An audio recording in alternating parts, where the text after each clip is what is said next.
My brother hasn't left his room for 2 months. After I opened his door, I found out why. I hate talking about it with people. It annoys me how my brother acts. He was the worst brother I could ever ask for. That is, until I opened his door.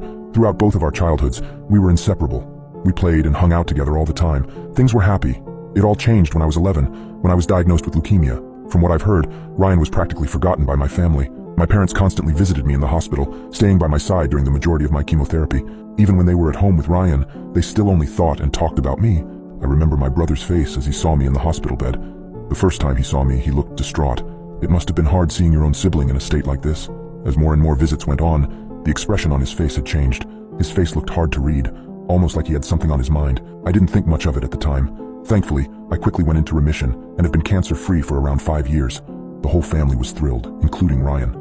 Not long after I was released from the hospital, my parents revealed to us that they were having some financial trouble and would both be having to go back to work.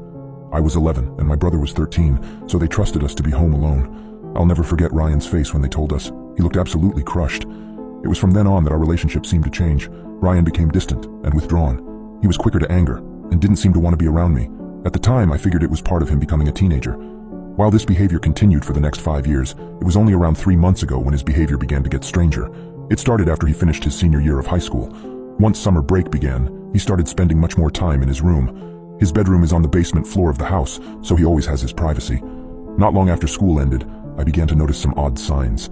I remember sitting on the couch watching television. Ryan wasn't home, and my parents were out working. When Ryan came home, he was carrying some sort of container. I couldn't tell what was inside, since it was covered by a white sheet. I asked him what it was, but he told me loud and clear that it was none of my business.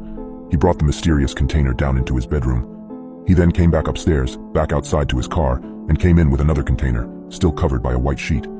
He continued this a few more times, coming back with more covered containers. At this point, I was extremely curious, but I didn't want to upset him by asking again.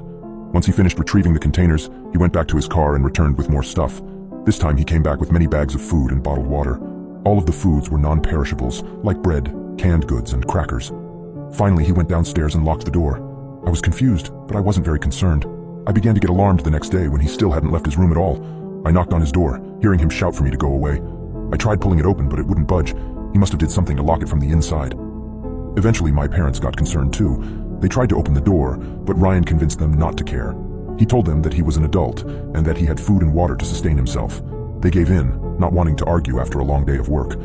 I, however, refused to give up.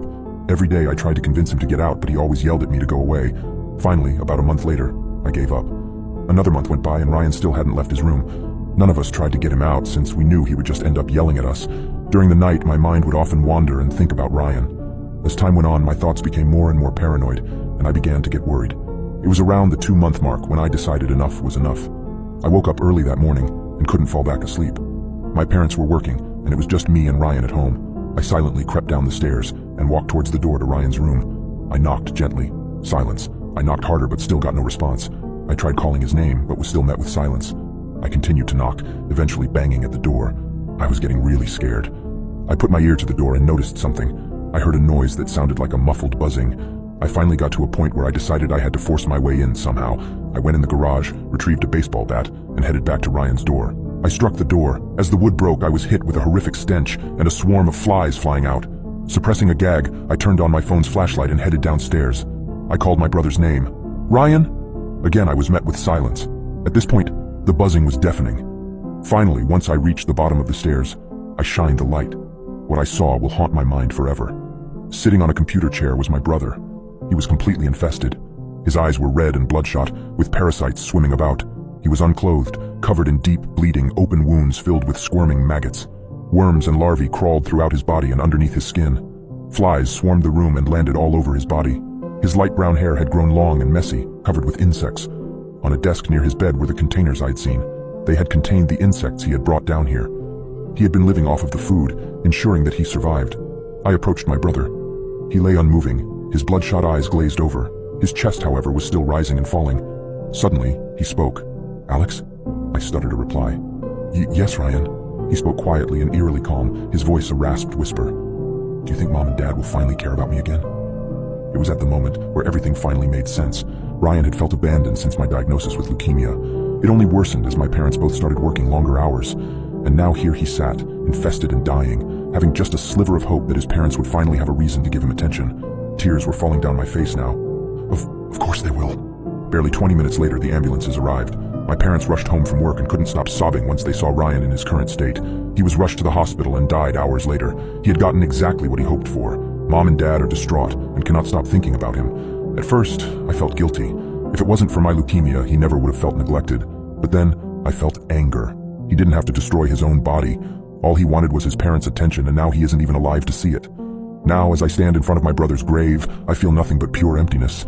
A hole in my heart that Ryan once filled is now empty. I sighed, looking at my brother's grave. As I stared at his engraved name, I noticed it. A little maggot was crawling down his gravestone.